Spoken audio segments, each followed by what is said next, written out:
Mehmed II lahir pada tanggal 30 Maret tahun 1432 sampai 3 Mei tahun 1481, juga dikenal secara luas sebagai Muhammad Al-Fatih. Fatih Sultan Mehmed, atau Mehmed Sang Penakluk adalah penguasa Utsmani ke-7 yang berkuasa pada tahun 1444 sampai tahun 1446 dan tahun 1451 sampai tahun 1481. Mehmed II mengukir berbagai capaian pada masa pemerintahannya, tetapi yang paling dikenal adalah penaklukan Konstantinopel pada 1453 yang mengakhiri riwayat Kekaisaran Romawi Timur, menjadikannya mendapat julukan Sang Penakluk, El-Fatih.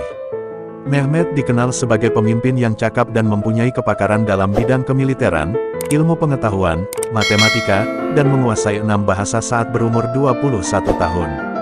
Dia dikenal sebagai pahlawan di Turki maupun dunia Islam secara luas. Dalam sejarah Islam, Mehmed dikenal sebagai salah seorang pemimpin yang hebat sebagaimana Sultan Salahuddin Alayubi, pahlawan Islam dalam Perang Salib, dan Sultan Saifuddin Mahmud Al-Qutus, pahlawan Islam dalam peperangan di Ain al-Jalut melawan tentara Mongol.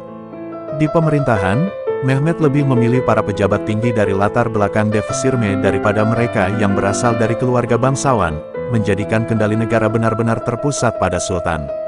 Mehmed lahir pada tanggal 30 Maret tahun 1432 di Edirne, ibu kota Utsmaniyah kala itu. Dia merupakan anak dari Sultan Murad II dan Huma Hatun. Saat Mehmed berusia 11 tahun, dia dikirim untuk memerintah Amasya, sesuai tradisi Utsmani untuk memutus para sesade pangeran, yang sudah cukup umur untuk memerintah di suatu wilayah sebagai bekal bila naik tahta kelak.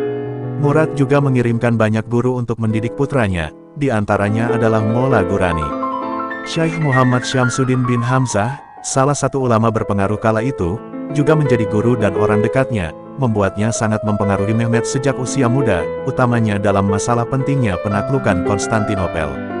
Setelah mengadakan perjanjian damai dengan Kadipaten Karaman di Anatolia pada 1444, Murad yang sebenarnya lebih tertarik dalam masalah agama dan seni daripada politik turun tahta dan menyerahkan kepemimpinan negara kepada Mehmed yang saat itu masih 12 tahun. Dengan keadaan seperti ini, Wazir Agung Perdana Menteri saat itu, Candarli Halil Pasha, memiliki kendali kuat atas negara. Halil Pasha sendiri berasal dari keluarga Candarli, salah satu keluarga paling berpengaruh dalam sejarah Utsmani, selain Wangsa Utsmaniyah sendiri, yang telah berhasil menciptakan politik dinasti dalam negara. Meski begitu, pengaruhnya tersiingi oleh Syekh Syamsuddin yang sangat dekat dengan Mehmed. Pada periode pertama masa kekuasaan Mehmed, pihak Utsmani diserang kerajaan Hongaria yang dipimpin Janos Hunyadi yang melanggar gencatan senjata yang tertuang dalam perjanjian Szeged 1444. Dalam keadaan seperti ini, Mehmed meminta ayahnya untuk kembali naik tahta, tetapi Murad menolak.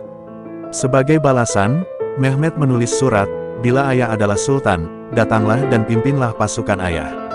Bila aku adalah sultan, aku memerintahkan ayah untuk datang dan memimpin pasukanku." Murad kemudian datang dan memimpin pasukan, mengalahkan pasukan gabungan Hongaria Polandia dan Wallachia yang dipimpin oleh Władysław III, Raja Hongaria dan Polandia, Janos Hunyadi, Komandan pasukan gabungan Kristen, dan Mircea II, Voivode, Adipati, Pangeran Wallachia dalam pertempuran Varna, 1444. Murad kemudian didesak untuk kembali naik tahta oleh Candarli Halil Pasha yang tidak senang dengan kuatnya pengaruh Syekh Syamsuddin pada masa kekuasaan Mehmed. Murad kembali naik tahta dan berkuasa hingga wafatnya pada tahun 1451.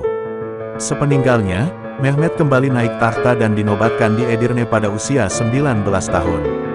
Konstantinopel, kota yang didirikan Kaisar Romawi Konstantinus Agung pada 330 M, merupakan salah satu kota termasyhur di dunia kala itu. Di dunia Kristen, kota ini menjadi yang terdepan dalam segi kebudayaan dan kesejahteraan, utamanya pada masa Wangsa Komnenos. 11 abad berikutnya, berbagai upaya penaklukan kota ini